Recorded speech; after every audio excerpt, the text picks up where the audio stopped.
day? Amen. Awesome. It was perfect weather today. Wish it would just stay like that forever. But it won't. And there's a reason why it won't. There's a reason. Why? Because there's a season. Without a season, there would be no reason. Because you wouldn't have no reason to want to do more if it was everything was always perfect in your life. Yeah. There would be no reason. There would be no reason for you to have hope for summer if winter was never there. That's right. So without these things that go on in your life, and without, seasons in your life, now all of a sudden you have a reason. A reason to do what? To aspire to do more. To want more for yourself. To want better. You have a hope. Where before, there was no hope. Because everything's always good. This has it does have something to do with it, but so always in summertime, I want everybody, I'm just going to speak on my behalf, and maybe some of you would be have dealt with the same thing. So in summertime in my life, even now, but more so when I was in hell, summertime was always easier to deal with the hell that I was in. And I would see a pattern in my life. So in the summertime, the sun's out. And I'm just going to be transparent 100% with y'all, so I'm just going to break it down, and maybe y'all can apply this to your life and say, yeah, I understand what you're saying. For me, I was doing drugs.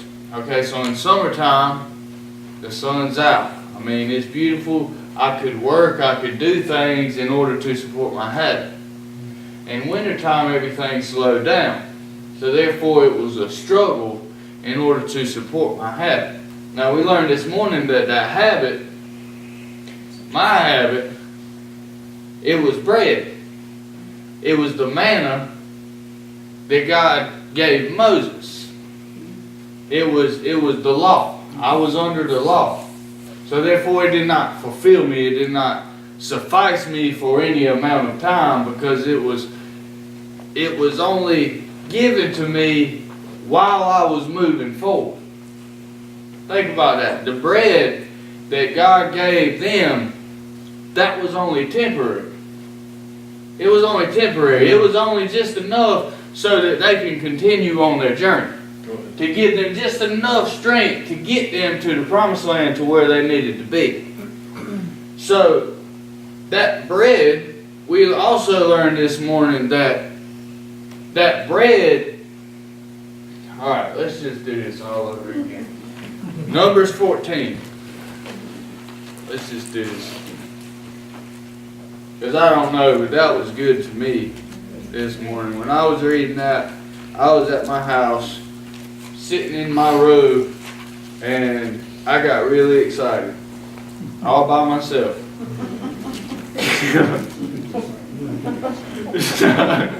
Right there, sitting in my robe, all by myself, I was excited. Sometimes you just got to when you can get excited all by yourself, that's living life. Because it took other people to get me excited. I had to be around somebody, and I always had to be with somebody, and I thought that if I could get around the right people, and I hung out with these people, and I did this or I did this, that excited me. But even that was that manna. Even that was that temporary. It wasn't enough, because I wasn't fulfilled. When you can get excited all by yourself, it don't take nobody to get you excited but yourself. Now you're fulfilled. That's the bread of life. Alright. So I guess we're just going to do this all over again. I didn't know what we was going to do tonight. So, let's see. Let's start in, actually, we only need to read just one verse out of this. Just one verse. 14, Numbers 14, verse number 9. Okay, the land floweth with milk and honey, and only rebel not ye against the Lord, neither fear ye the people of the land. Who's the people of the land? The giants. Don't fear the giants. Don't fear them people. For they are bread for us. B-R-E-A-D. Bread. As in the bread that you eat. They are bread for us. Their defiance is departed from them, and the Lord is with us. Fear them not. Okay, that's all we're going to do in Numbers. That bread. That bread was on the edge, is the only thing that was between them and the promised land. Okay. That was also their adversity. That was their adversary. That was who was against them. That was who they was going to fight them. These giants was going to fight back. Hands down. Because they had inhabited that land. They had built their lives in that land. They had spent their life in that land. They considered that their land, but God said otherwise. God said, no, this is y'all's land. This is your promised land. This is the land that I promised you. It's more than enough in this land. It's flowing with milk and honey. It's got everything that you need is in this land, and it's yours. Okay, we all know before that, they perceived themselves as grasshoppers. Yes, sir. Okay, so they saw themselves as grasshoppers. But only a couple of them said, no, that's my bread. Go ahead. That's my bread. When we defeat those giants, my inheritance is on the other side of that. When I eat those giants, now all of a sudden, I'm going to be filled up. I'm going to be full. When I eat that thing in my life that's my adversity, I'm going to be full. I'm going to be fulfilled. Okay, so then, let's go back to John 6.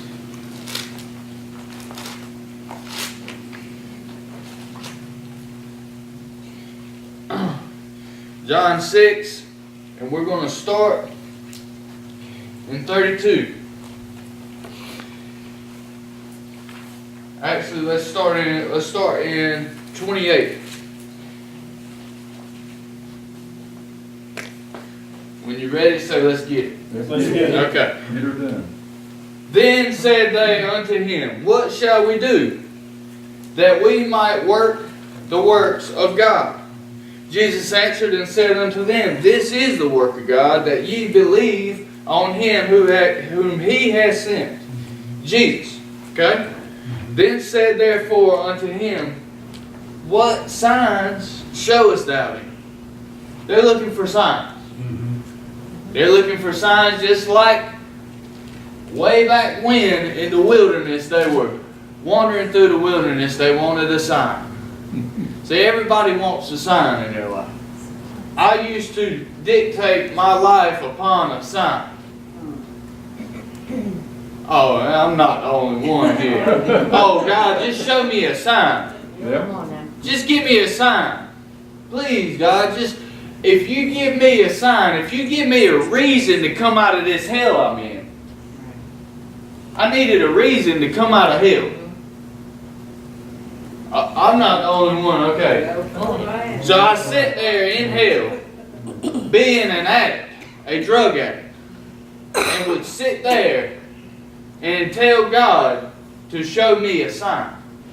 In my mind, I thought I would get in a car wreck, and that would magically transform me. I thought I would somehow get hurt, or something would happen to me to magically transform me and make me want to change. I saw myself as a grasshopper. I was looking for a sign to take the land. They were looking for signs. Everybody's always looking for a sign. Okay, I'm glad I'm not the only one here tonight out of 20 people that didn't do that. That makes me feel better about myself. Okay.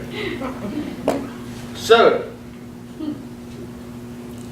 what sign showest thou then, that we may see and believe thee? What dost thou work? What do you do? What are you doing? Now, granted, he just come from, they just followed him from across the sea. They followed him and watched him feed 5,000 people with 5 loaves of bread and like 2 fish. Yeah. They just saw this. Yep. And they still want a sign. Yeah. And it said, and here we go. Here comes that old time religion. Our fathers did eat manna in the desert, as it is written. He gave them bread from heaven to eat. Our fathers knew God, is what they're saying. They followed Moses, who was a prophet of God, and see, there were signs shown to them. So if you're the God that you say you are, then why can't you show me a sign? See, our fathers told us about a form of godliness. Yeah. They told us that back in the day, this church was built, and they worked really hard to build this church, and this church started from scratch, and it was built up off of nothing, and this church used to be a chicken pen, and we worked really hard, and God gave us and showed us a way. But see, that was works. And that's what they were looking for, was works. They were looking for the signs. They were looking for the things that they could see with their eyes. But Jesus said unto them, Verily, verily, I say unto you, Moses gave you not the bread from heaven, but my Father giveth you the true bread from heaven. For the bread of God is he which cometh down from heaven and giveth life unto the world. Then said they unto him, Lord, evermore give us this bread. I can only think of the snootiness in their voice. Give us this bread. And Jesus said unto them, I am the bread of life. He that cometh to me shall never hunger, and he that believeth on me shall never thirst. But I said unto you that ye also have seen me, and believe not. They seen works. They seen the very thing they asked for, and they still didn't believe. They were grasshoppers. They still, because we understand that through Christ, we inherit a kingdom. We understand that. Because he is the only way. He is the bread of life. Through me is everlasting life. Okay, so in order to come to Jesus, you have to know him. They did not know him.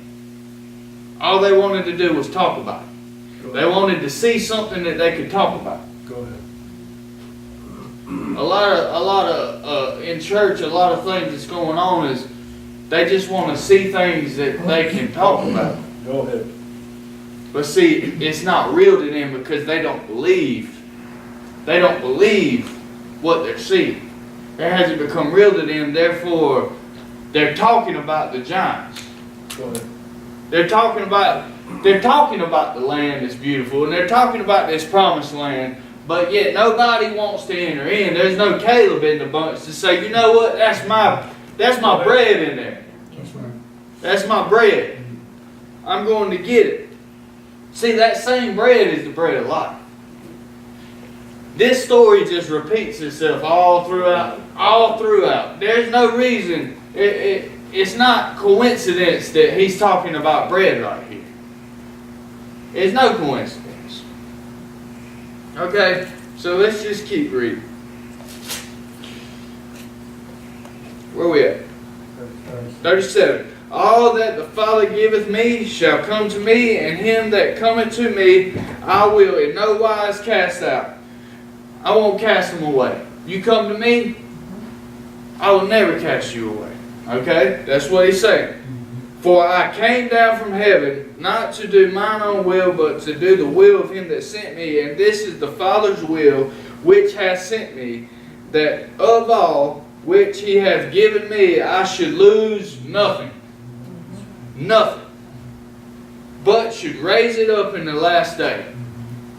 So everything that my Father in heaven has given me, I have, and if you come to me, I won't cast you away. So therefore, everything that I have, you have. And I have what the Father has. And I'll never cast you away. All you got to do is believe. Okay, let's keep reading. But should be raised up in the last day. And this is the will of him that sent me, that every one which seeth the Son and believeth on him may have everlasting life, and I will raise up in the last day. And the Jews murmured at him. Murmured. Where else have we seen that word? Over and over. In the wilderness. That's where murmuring happens. Anytime you see murmuring, you think about the wilderness. You think about that 40-year camping trip. That's what they was doing. So they murmured at him, of course, because he said, I am the bread which have come down from heaven. They didn't like that. And they said, is not this Jesus, the son of Joseph, whose father and mother we know? How is he then that he saith, I came down from heaven? Jesus therefore answered and said unto them, murmur not among yourselves. No man can come to me except the Father which hath sent me draw him, and I will raise him up at the last day. You can't come to me unless my Father draws you. Basically, you can't believe me unless you've been drawn to me. I'm not a magician, is what he was saying. Okay, because what these people were looking was signs. They were looking for magic because that's all they had ever seen. All they had ever seen was a false god. Something that appeared to be good on the outside, but on the inside was corrupt. So they were looking for that in Jesus, and they couldn't find it. They couldn't find it, so all they could do was murmur and complain and get mad about it. Sometimes, whenever you get upset with something somebody says, maybe you need to check yourself and say, you know what? Was that? Am I murmuring because I want it my way? And I want to feel, I want the magic of it? And I don't want to have to do anything about it. See, we're in a situation right now, I believe, all of us. Because this word is truth. It's becoming truth to me. I'll speak for me. I'm in a situation to where now I have to either live in truth or live in a lie. I have two choices in life. In every area of my life. And I understand now. So now that I understand this, I am forced to live in truth and know it's truth, or live in a lie and know it's a lie. And I choosingly do that. It's not for lack of knowledge.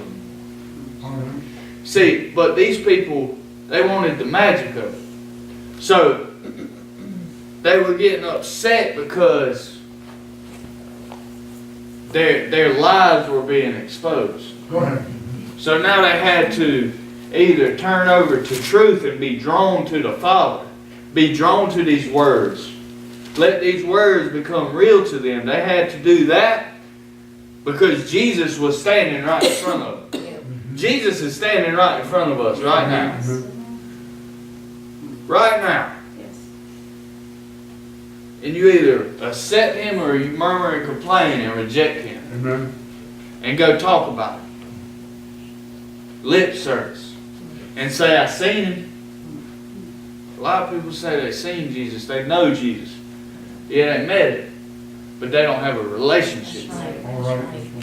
They sat in church on Sunday, but they don't have a relationship with him. It ain't real to them. They really don't believe.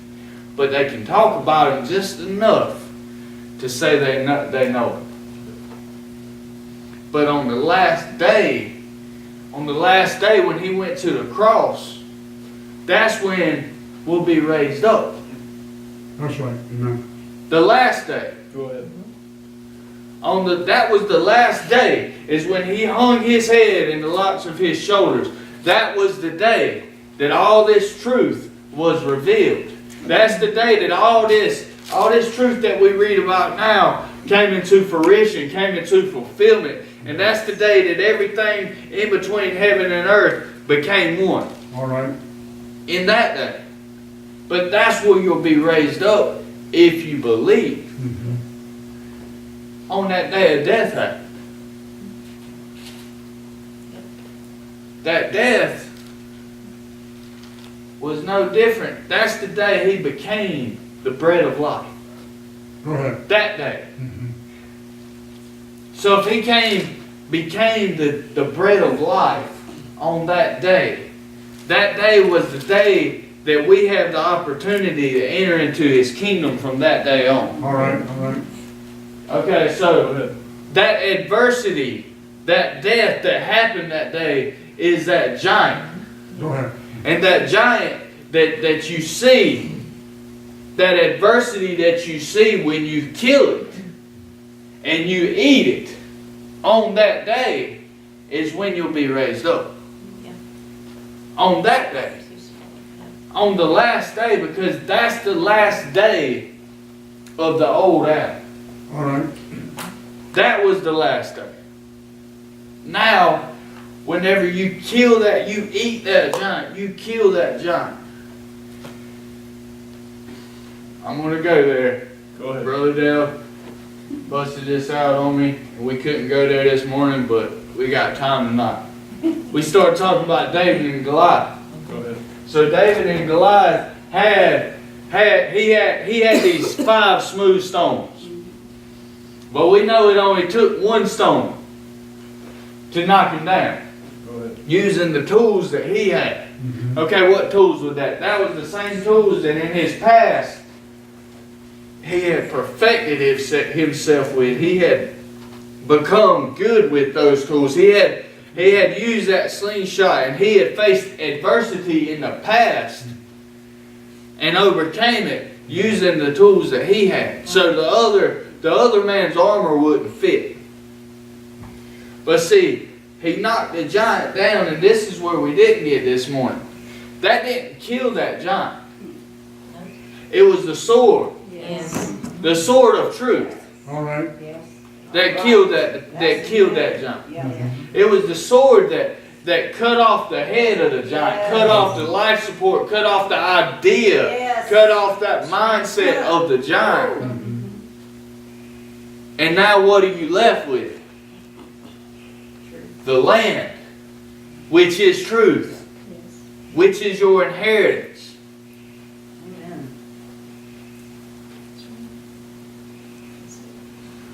This story goes on, and it's the same story over and over and over and over, and it's reciprocal.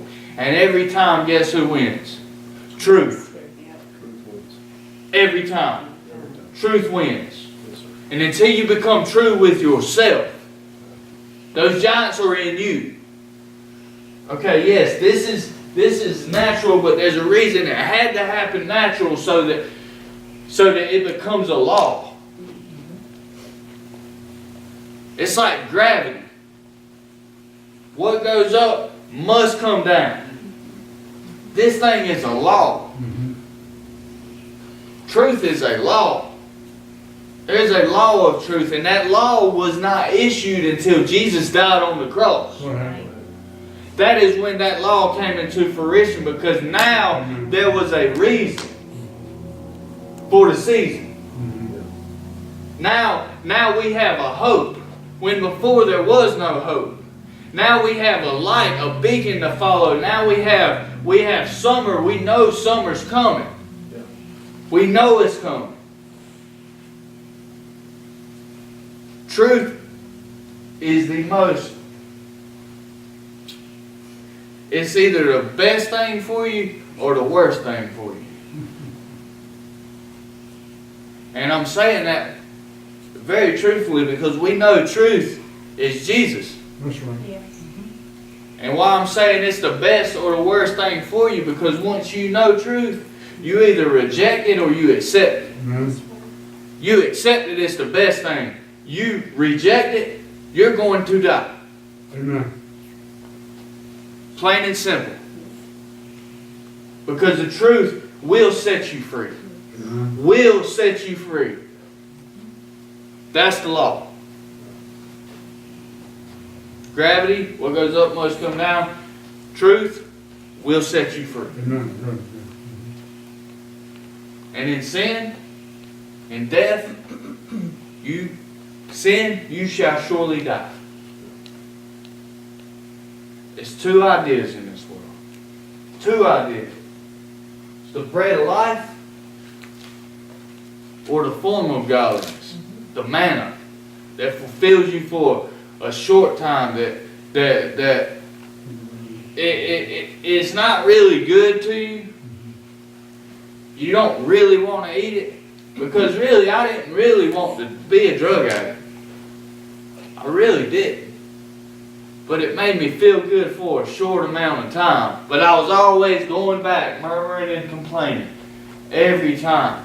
Why? Because I had not eaten this bread of life. This bread that is meat that don't perish. Go ahead. That's all right. It lasts for eternity. It never dies. You're always fulfilled. Once you taste it and see that it's good, you can't go back. Go ahead. That's all You right. can't go back. Go ahead.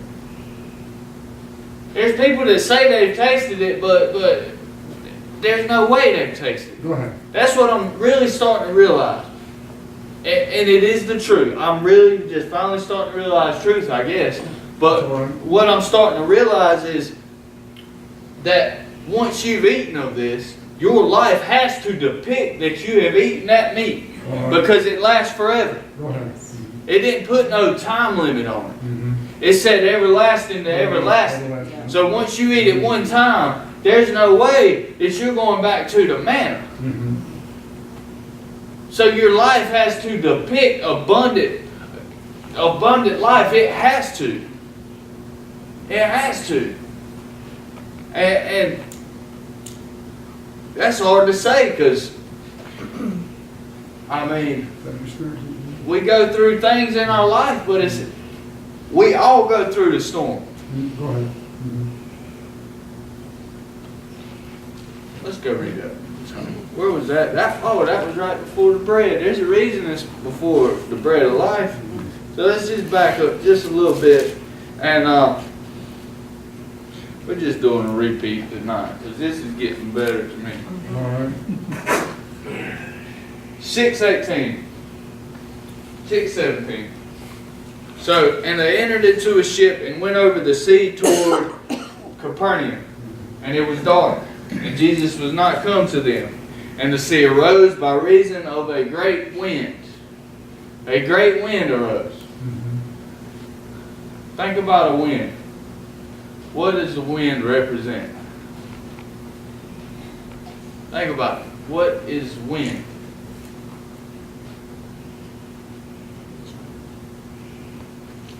I've heard of the wind of God. Oh, Spirit. Spirit. Power. Spirit, power. I believe God sent the wind. I believe that the wind was intended. I believe there was a reason for the wind. I don't think the wind was an evil thing. I don't see it being as the bad part of this. But the wind came, a great wind blew, so that they had rowed. Hold on, let's back up.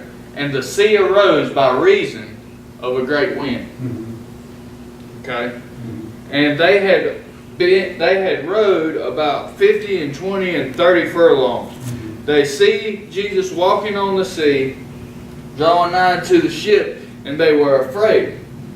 But he saith unto them, It is I, be not afraid.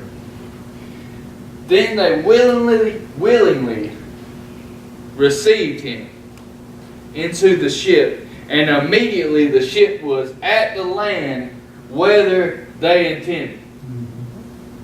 Immediately. They see this man. They are at sea.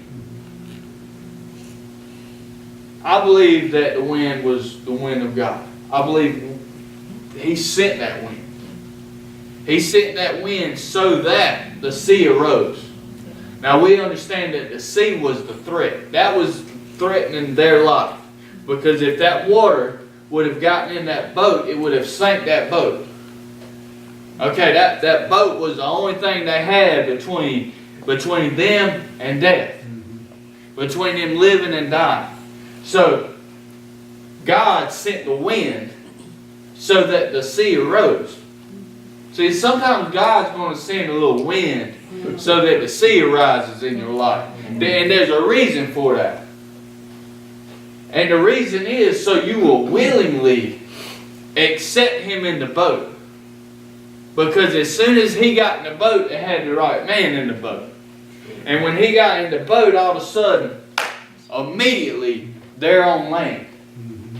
They're at safety. They are stable again. When before they were blown all over, cast to and fro. So it goes from that. It goes from talking about this storm and talking about Jesus coming in the boat, who was walking on water, by the way. Walking on the threat. He had overcome the threat. Yeah. It was no threat to him. He didn't need a boat. He was walking directly on top of the threat because He is all truth. And there was no... If you're 100% truth, there's a separation between you and evil. The lies. Because really the seas was the lies, the deception. It was duality. It was up and down. You don't know what's going to happen. You can't sit on the beach and predict a wave. I've sit out there on a surfboard or a boogie board and tried my hardest to say, hey, it's that one. That's the one we're going to ride in. You can't do it because it's impossible, because it is deceiving. It's never the same story. It's never the same result. You don't ever know. But see, all truth, 100% pure truth, there has to be a separation. He couldn't even get his feet wet in that water. He was so much truth. Go ahead. All right. But see, we had a boat. We got a boat. We've got this thing that carries us. It carries us through the water. And see, this boat, man constructed this boat. God didn't construct the boat. Now God gave man resources in order to have the mindset, and He had the resources to build this boat. That's right. Because man had to figure out a way to separate himself from the lies. But see, in a storm, it wouldn't hold up. But when truth come on board, when truth set foot in the boat, in the thing that man made, because man strives for truth. Yes. All right.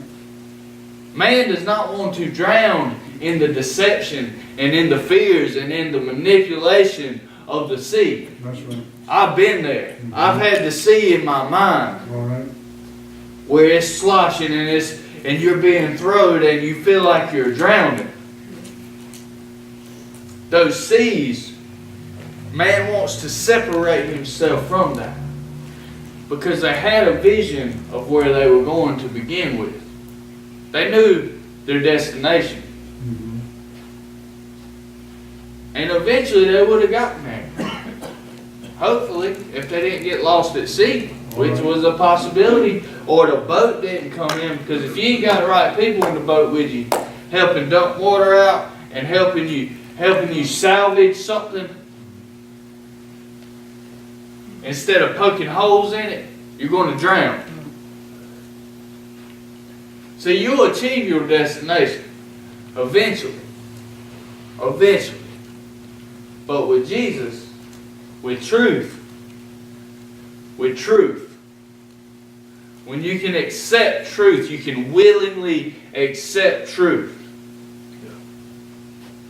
onto your boat. Immediately, they arrived at their destination. Safely, unharmed, because they had truth.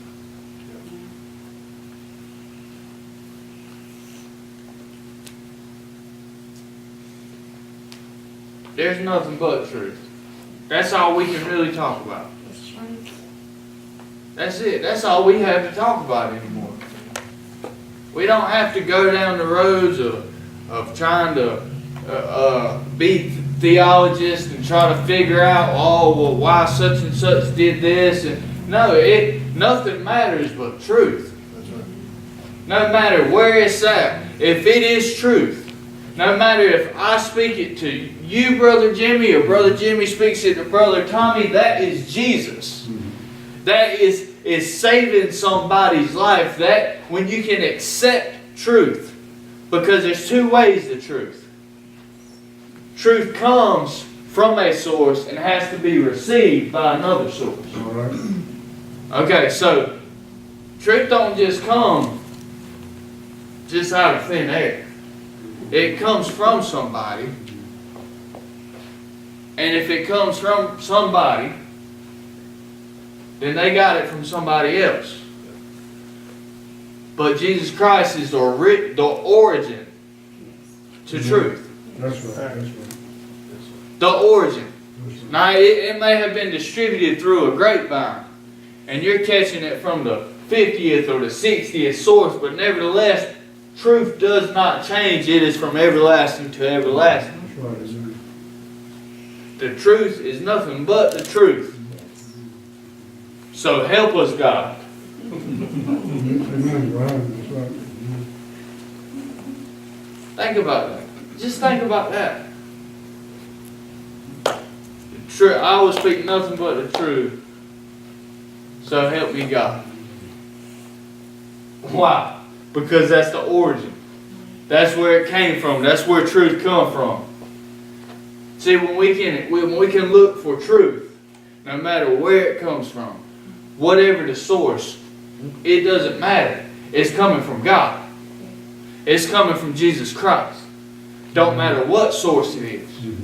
When we start seeking this thing out, and if you're not seeking for truth, if you're not actively looking for that truth, that bread of life, if you're not actively looking for that problem, for the solution to your problem, for that giant in your life, if you're not constantly looking how to enter into the promised land, how to eat of this bread, because you know this bread is good, if you're not constantly looking for that, then you're dying.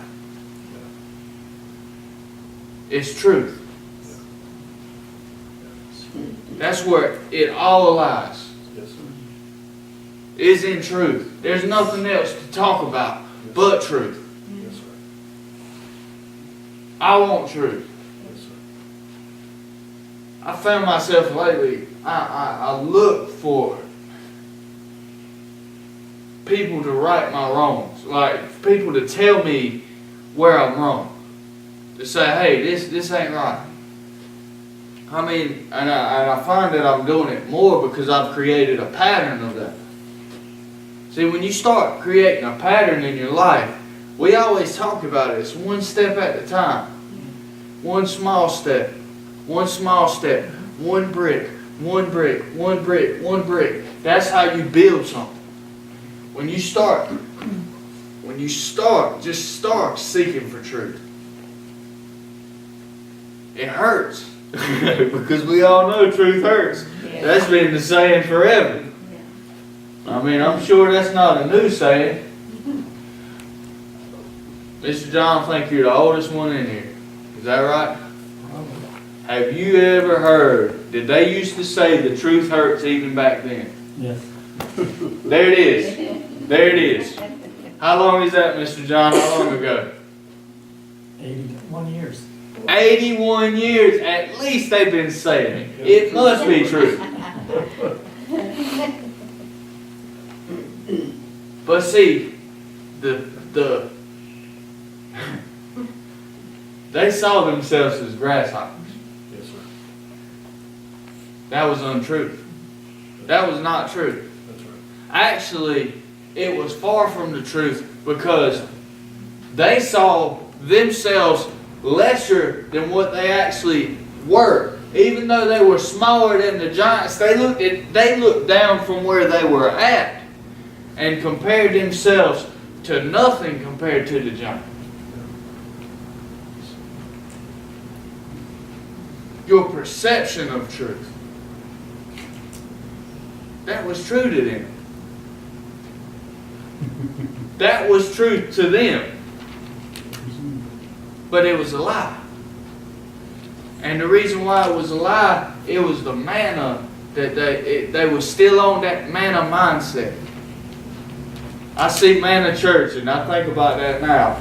Like I'm not talking about manna church, by the way, but I'm just talking about a manna mindset. A manna mindset meaning it was temporary. All right. It was not fulfilling. It was not the bread of life. It was not something that, man, I'm full to the brim. You ever eat? I did today. Yes. Eat Mexican food and I was full to the brim. I'm talking about I didn't want to move and I went home and all I wanted to do was take a nap because I ate way too much. See, there's rest when you're full like that. You can rest. Now I know you feel like, oh man, I overdid it. But that's what God wants for you, is He wants to fill you up so full that you can rest. Yes, amen. That you sleep good. That's some good sleep now. Yes, it is. You go to bed and you take a nap on a full stomach. That's good sleep. But see, God wants you to rest in Him. Yes. And in that bread of life, there's rest. There's peace. There's the king. It's the kingdom. That's right. Yeah. It's nothing but the kingdom. Nothing has ever changed. Truth is the kingdom. Truth is the bread of life. The kingdom is inside of us. We are the kingdom.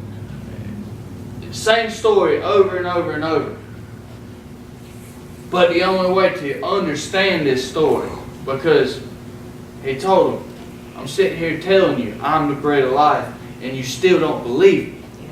I'm telling you and you still don't believe me. You want me to show you something.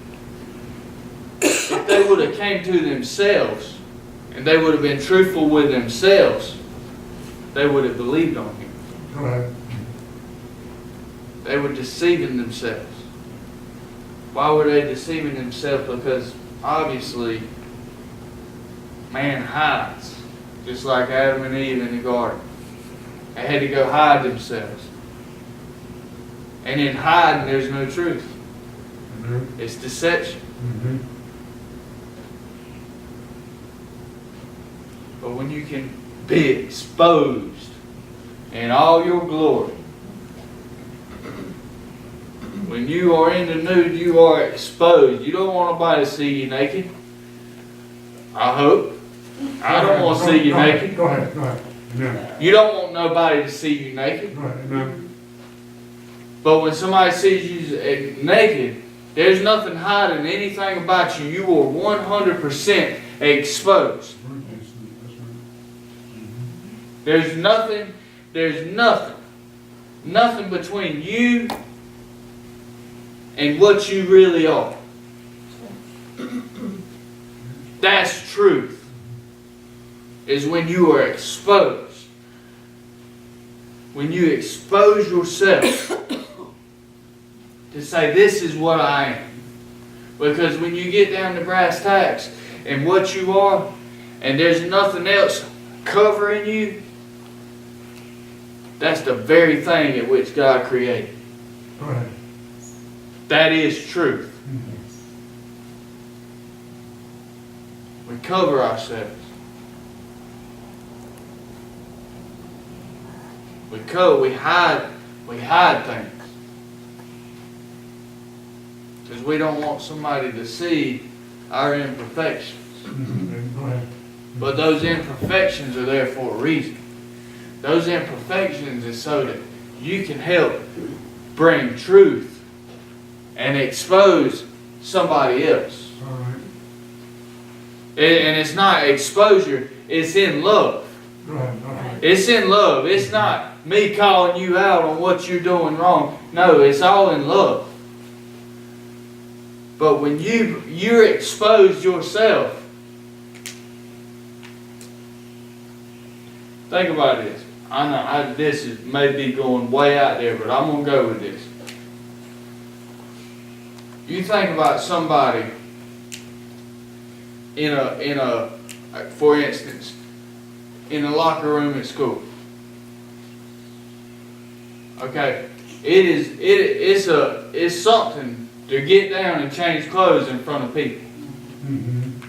But see, all of a sudden, when there's several people doing it, it's a lot easier. It's not the same if you were in the middle of a group and you were the only one. That's right. See, when you expose yourself, now all of a sudden other people can expose themselves because it becomes easier. And then all of a sudden there's no shame anymore. You go, I remember this vaguely, playing football in high school. In the locker room, you didn't want to break down to your Skippy D's right in front of everybody. Right. But all of a sudden throughout the year, it just didn't even matter no more. It just didn't matter. I know that sounds crazy, but that is what it is. When you expose yourself, all of a sudden somebody else is willing to break out their imperfections. When I can tell you the things that I've done wrong, and I can show you where it affected my life in a negative way, and it almost killed me, but now this is how I come out, and I can be transparent with you. All of a sudden now you're willing to be transparent with, if not me, at least yourself. Let's go ahead. All right. Go ahead. And that's the only thing that matters. And when you become transparent within yourself and you say, you know what? I don't want to hide this anymore. I don't want to keep this inside of me. I want to be able to use that to help somebody else. Because that's what it's all about. And all of a sudden that seed, it starts to grow inside of you. Just because you said, you know what, I was wrong. I was wrong. And I'm going to right my wrong. I don't need a manna from heaven anymore. I want to eat this giant. I want to take this giant down because he's eating my fruit. He's eating my fruit on my land. That's my piece of land. My Father said so. And you stop looking at yourself as a grasshopper to this problem, to this situation, to this imperfection. And you start looking at yourself as an overcomer. You start looking at yourself as a David. Go ahead. Going in and saying, you know what? I have this problem, but I did have that other problem, and well, I defeated the bear. And then the lion, I remember the lion. I remember when he come and he tried to attack the flock and he almost killed me, but I defeated him too. Man, this giant is nothing. That's right. That's right. When you can come to yourself, I'm telling you, it is the greatest thing. It is the best thing in the world to eat that giant. Go ahead. That bread of life. Because guess what? You don't find the bread of life sitting in church and going up there and saying a prayer. That's all right. That's all right. That's all right. That's all right. That's not the bread of life. That's the manna. You feel good while you're up there and everybody's, oh, congratulations, baby. Welcome to the kingdom of God. That is a fantasy. Yes, yes, sir. All your problems are not fixed when you walk out. Guess what? It's 70 degrees, the sun's shining, and your problem's still right there waiting for you. Actually, it's right inside of you waiting for you. But when you overcome that adversity, that's when you find God. People truly find God when they are going through the hardest time in their life, and then their lives change drastically. Why? Because they overcome, they ate their giant. They found the promised land. There is stories upon stories. And I'm always drawn to this because I was in it, of drug addicts that gave their life to God, and it was immediate change. Immediate. Why? Because they ate that giant. They ate their bread, therefore they inherited their promised land. And that was my situation. We all have these situations, these giants, but you got to remember the other giants that you fought. Maybe this giant looks bigger than the rest, but you know what? First it started out with a little bear. You got him? Then here come the lion. A little bigger challenge, you know? The king of the jungle. I got him. This giant. Yeah, I can get him.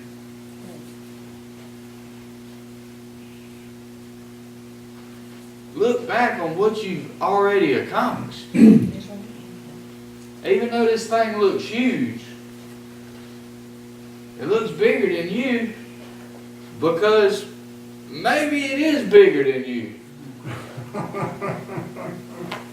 But it's supposed to be bigger than you so that you can say, yeah, I did the bear, and then I did the lion. Hey, and I remember this other time I did this giant. Yes.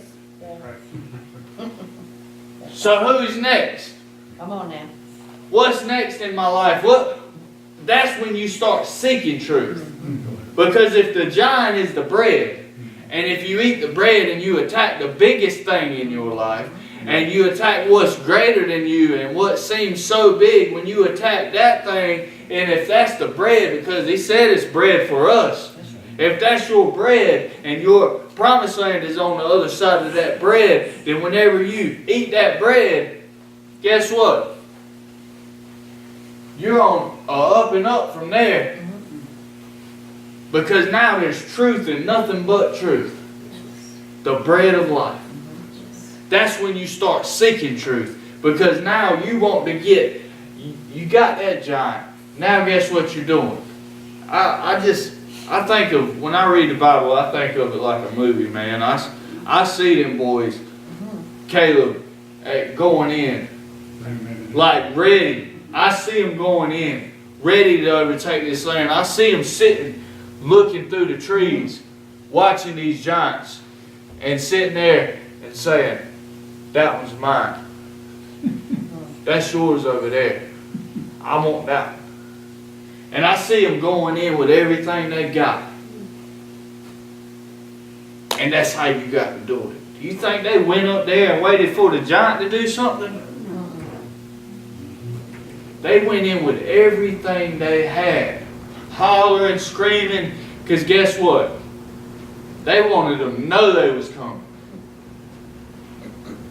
Sometimes you got to get down and you got to start hollering and screaming and clapping your hands and running with everything you got and let that thing know that you're coming for it. You got to get mad. What is it? You gotta hate what you're shooting at. You got to hate what you're shooting at. You got to hate what you're fighting. You got to hate that giant because he's eating your fruit. He's inhabiting your land. The land that God gave you. He's inhabiting, he's taking your peace because you're out here in the wilderness wandering. And you've been out here for 40 years. I'm tired of being out here. You get sick and tired of being sick and tired where you're at. I don't feel pity on people. I don't. I used to feel some kind of pity for people, and it's like, oh, I feel sorry about where they're at. I don't feel that anymore. Because you got to get sick and tired, and you got to go and take that giant down. That's the only way. That's why I don't feel sorry for you, because you can get out the wilderness. Go ahead, go ahead, There's an option. go ahead, And you choose to sit here and murmur, complain, and eat this manna. go ahead. You choose to keep doing the things that you're doing. And I'm saying, I use the word you, and I'm not saying you. You is applicable to whoever feels it may be them. It's not me. That's why I say you. I'm not saying me anymore. I'm taking myself out of that scenario because I eat my giant and I love it. I love it. I am living a life of abundance because I eat that giant. And I understand that I eat that giant. That's why it's not a fine line between life and death. It's a big line. All right. It's a big, gigantic, it's a vast gap between life and death. It's a huge difference All right. between having eaten your giant and being in the wilderness. That's two different worlds. Because one, you're in the promised land. Or two, you're in the wilderness. That's two different places. That's night and day. Amen. That is night and day. But it excites me to know, because even after Caleb went in and he got his giants, and they got the first giants, they saw the first inhabitants of the land, that land was vast. Mm-hmm. When they know they got them, then they started looking for it. They started looking for that bread. They started looking for more truth. They had to start, okay, we got this. And then that's when you gain momentum. That's when you gain momentum in finding life. Because now I've got to go, this land is awesome. This land is beautiful. Yes, sir. Did you see them grapes? Did you, Caleb, did you go down there and look at that waterfall? Man, it's beautiful.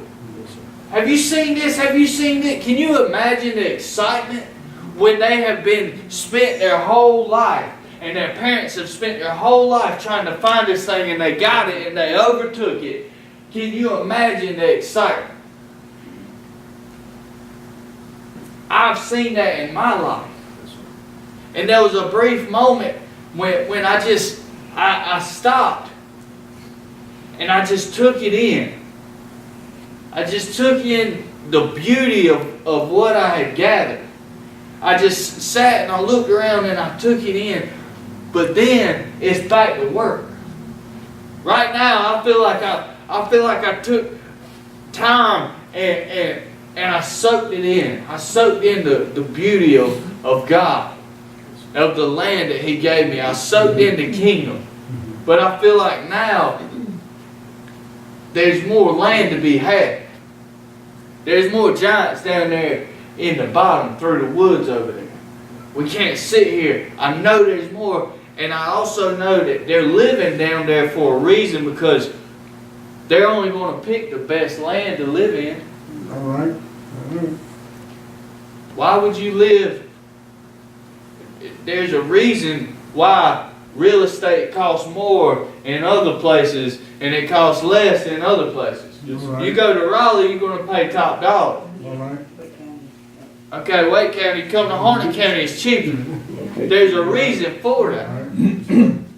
Okay, so it's because that's where the beauty's at. That's where the best of the best is. That's what there's a giant camping out by that beautiful waterfall. He built his house right there.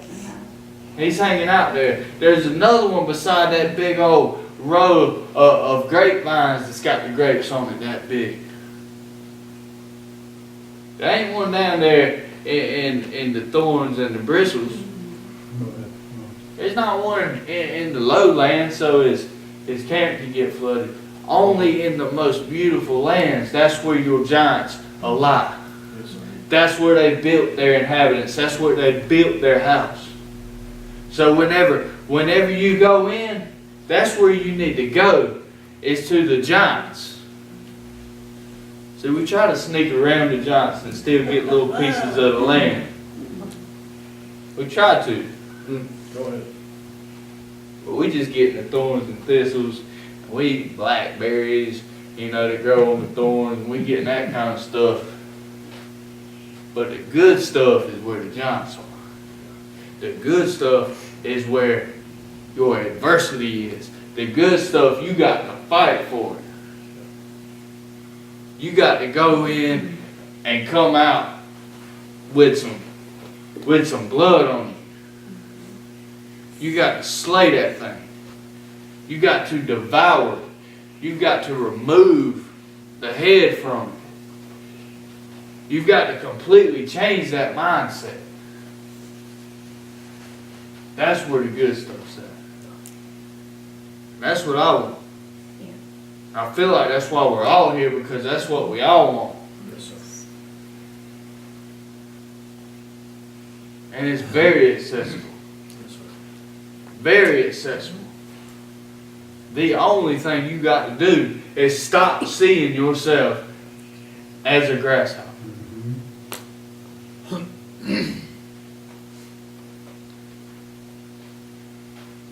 Because a grasshopper gets stomped on, gets beat up, gets slapped off you. Get a grasshopper on the giant's arm. Get off me. Get beat up. You serve no purpose. I mean, what good is a grasshopper? What good is a grasshopper? I don't know. I'm asking anybody who knows. It feeds birds. Yeah, that's about it. To be somebody else's food. But that's good though. You become food for somebody else, but you could be eating the bread of life. Pray. Yeah. You're a victim. Yep. They saw themselves as victims. That's it. They're victory. Now we're into something real good. Now we're into something real good.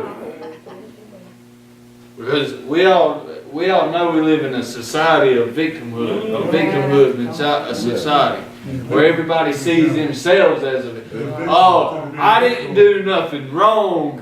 No, I can't believe you would even come to me with truth.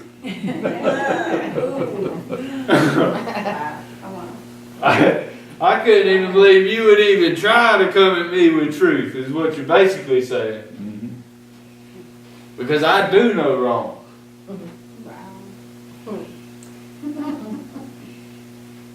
That's what everybody else did. That's why Caleb went in and nobody else did, because they followed the mindset of the ones who said we're grasshoppers. Yeah, That's right. That's right. And they didn't make it in. That's right. Mhm. They didn't make it. No. Because they were victims. A victim eats the bread. A victim eats the manna. How about that? They become victims, and that's why they murmured and complained. Oh God, I'm still hungry. Let's go back to Egypt. At least we could eat there. When the whole time their adversity was right there in front of them, and all they had to do was accept truth by attacking their adversity. But instead they saw themselves as victims. Because if you don't accept truth, you are a victim. Think about that. That is really good. So if you don't accept truth, but truth is truth. Okay, it is the truth. Alright, it's not a lie. Whatever it is, it's truth. If you don't accept truth, what does a victim do? They lie to themselves. If you don't accept truth, you are a victim. Because you're lying to yourself. Because the person who comes to you knows the truth. And he's offering you truth, and truth will set you free. And if you deny truth, you deny Christ, then you are lying to yourself, telling yourself a grasshopper, therefore you become prey, you become a victim. That's good stuff. So really, what are we faced with now? That we've sat here and broke this whole thing down. You either got truth or you're a victim. Look at today's society.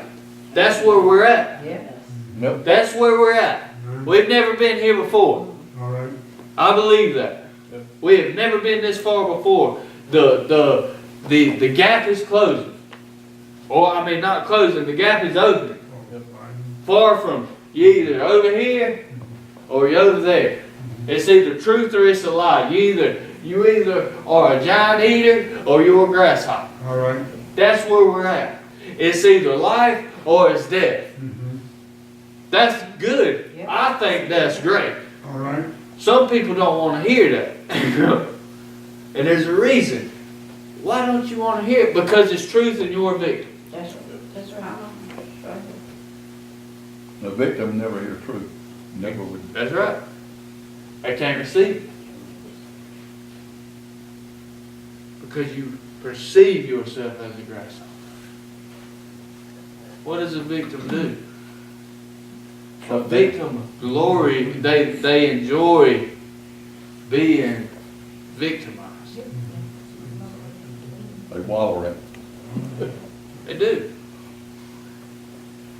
And in that's a sad place to be. That is, I mean, truly, that is a sad place to be. I've been a victim, I know. I used to be, I would intentionally place myself in situations that would continue on my victimhood. I would intentionally put myself in spots to where I could become a victim. To where I could set myself up to be prey so that I could continue on being a victim because I didn't want to believe the bread of life. I didn't want to really believe that if I eat of this bread that I'll never die. Even though I did hear it. I heard it. I heard it. My whole life I heard it. All right.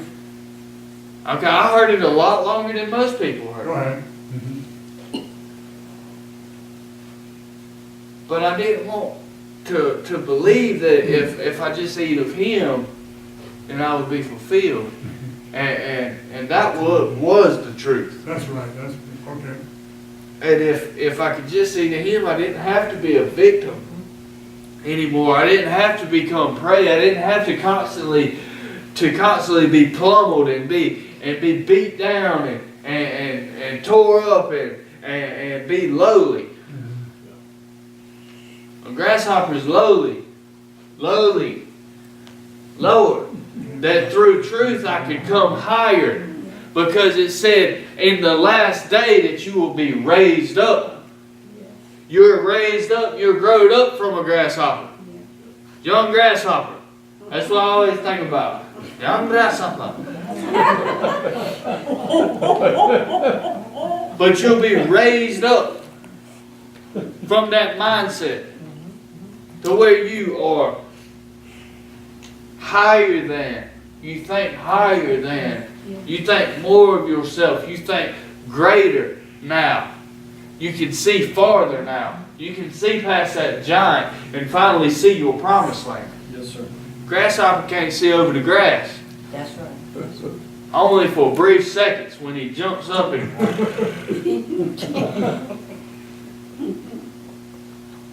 I mean, if we're going to break it down, let's break it all the way down. A grasshopper, he can only see when he jumps. That's right. That's right. That's right. And the rest of the time he's hiding in the grass because he's a prey. That's right. Yes. Yeah, definitely. He's hiding because he's prey. He's got to be hidden. He's got to blend in with his surroundings. He don't stand out among the rest. That's right. Sounds like a similar story all the way back to the beginning in the garden. There you go, that's right. It's just one story over and over. This life keeps repeating itself to you. To me, to everybody, it's reciprocal. It's just everything repeats itself. Everything lies in and ties up together into, like I say, one ball of love. That's all it is. It's like a rubber band ball. You know, you got rubber bands all over it. You keep pulling, and it's still rubber bands. It ain't nothing no different. You keep taking them off, it's just going to be more rubber bands.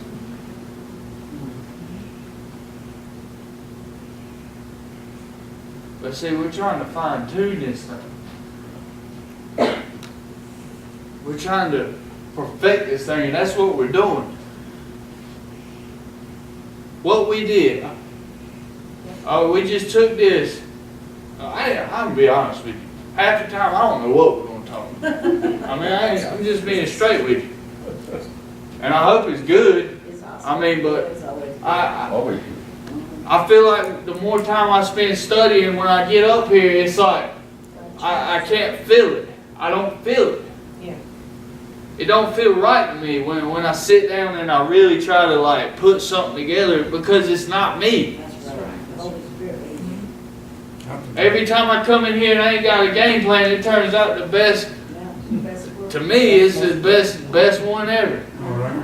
But I mean, Always the best. it's always the best. It's the best one ever. But like, what we just did, and I want to use this as an example.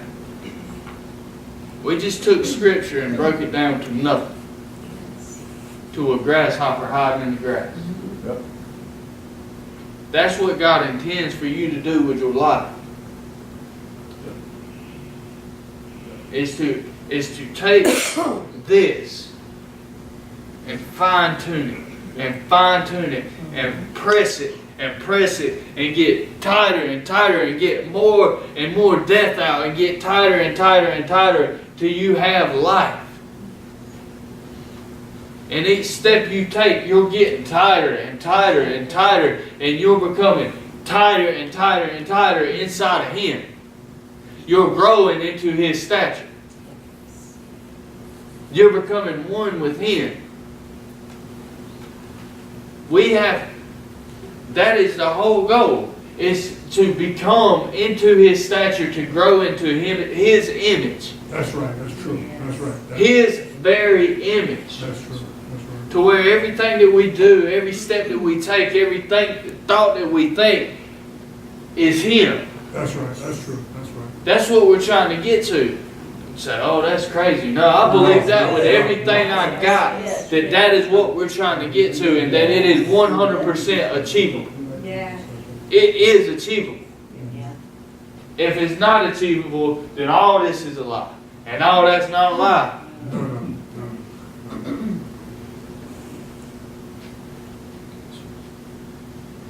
But we can start breaking this stuff down in our life. That's when you start to really find out why you think of yourself as a grasshopper. And the truth is, they thought of themselves as grasshoppers because they were hiding from their adversity.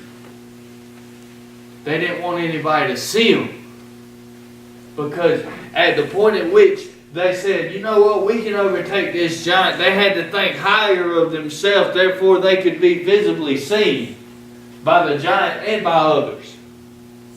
You can't see a grasshopper from 10 feet away if he's hiding in the grass. That's right. I ain't see Brother Tommy from 10 feet hiding in the grass. Ain't no grass. Because he ain't no grasshopper. Nope. And all that's inside the head. It's all in what they thought, how they perceived.